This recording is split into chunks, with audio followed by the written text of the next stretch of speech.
خطبہ جمعہ کا جو موضوع ہوگا وہ ہے عظمت قرآن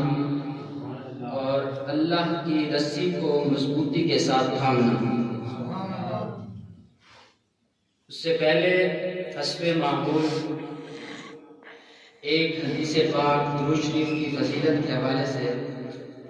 آقا کریم صلی اللہ علیہ وسلم نے ارشاد فرمایا، جو بندہ یہ چاہتا ہے کہ کل قیامت کے روز جو محشر کا دن ہوگا اس میں مختلف مشکل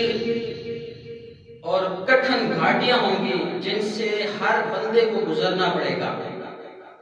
تو جو بندہ چاہتا ہے میں ان تمام مشکلات اور تمام مشکل سے مشکل ترین گھاٹیوں سے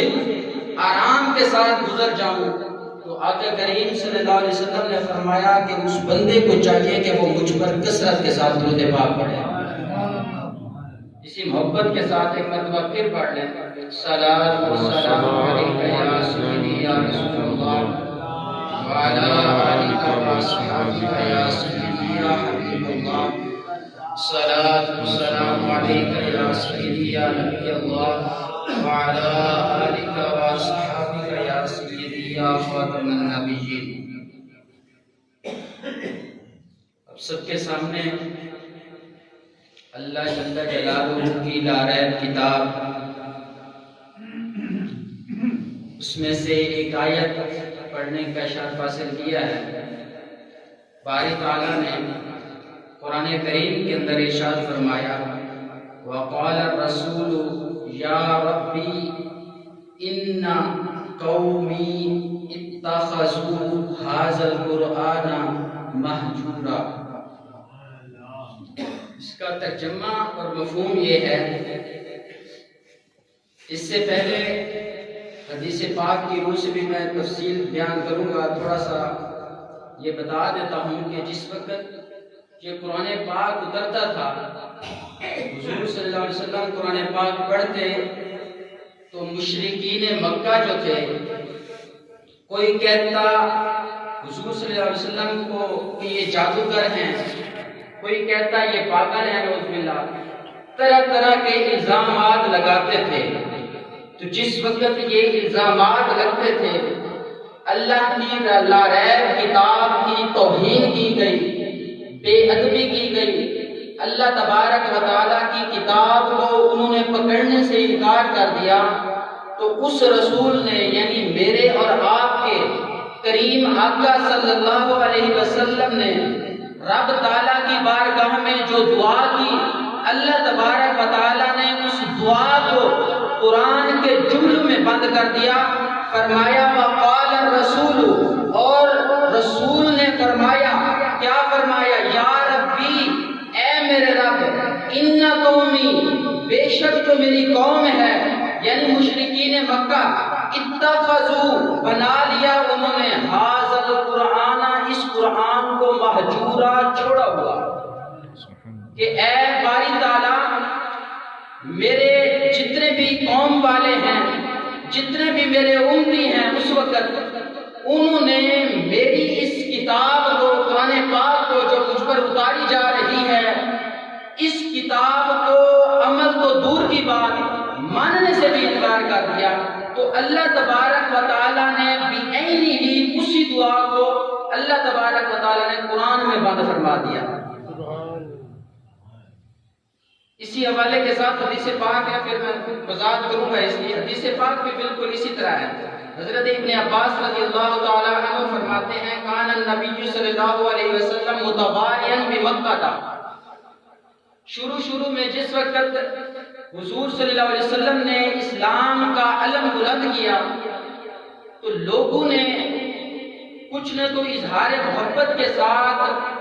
حلقہ گوش میں آ گئے، لیکن جتنے بھی مشرکین تھے وہ سارے کے سارے متنفر ہو کر حضور صلی اللہ علیہ وسلم کو طرح طرح کی اذیتیں دینے لگے۔ جس وقت یہ معاجرہ ہوا تو اللہ تبارک و تعالیٰ کے محبوب علیہ السلام چھپ کر اپنی تبلیغ جاری رکھا کرتے، اعلانیہ طور پر نہیں بلکہ چھپ کر اپنی تبلیغ کو جاری رکھا۔ تو جس وقت چھپ کر تبلیغ کو جاری رکھتے تو آقا کریم صلی اللہ علیہ وسلم نے فرمایا وَقَانَ يَرْفَعُ صَوْتَهُ، جس وقت حضور صلی اللہ علیہ وسلم پر قرآن اتارا جاتا حضور صلی اللہ علیہ وسلم اس قرآن کو بلند آواز کے ساتھ پڑھتے فَإِذَا سَمِعَ الْمُشْرِكُونَ، جب کبھی مشرکین مکہ اللہ تبارک و تعالیٰ کی لاریب کتاب کو سن لیتے تھے سب القرآن، وہ قرآن کو نعوذ باللہ گالی دیتے، جس وقت قرآن کو سنتے تو قرآن کو گالی دیتے تھے وَمَنْ جَاءَ بِهِ، اور اس بندے کو بھی گالی دیتے تھے جو قرآن کو لانے والا ہوتا۔ جس وقت قرآن کو اور صاحب قرآن کو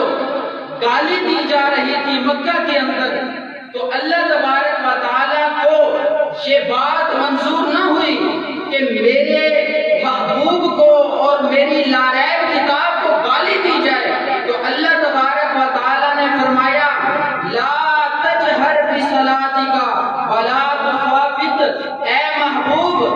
جب تک آپ ان پر غالب نہیں ہوتے اس وقت تک اس میری لاریب کتاب کو ان کے سامنے بلند آواز کے ساتھ نہ پڑھا کریں۔ کیوں؟ اس لیے کہ آپ جب بلند آواز کے ساتھ پڑھتے ہیں تو میری کتاب بھی یہ کرتے ہیں توہین، اور اس کی بھی توہین کرتے ہیں جس پر اتارا گیا، لہٰذا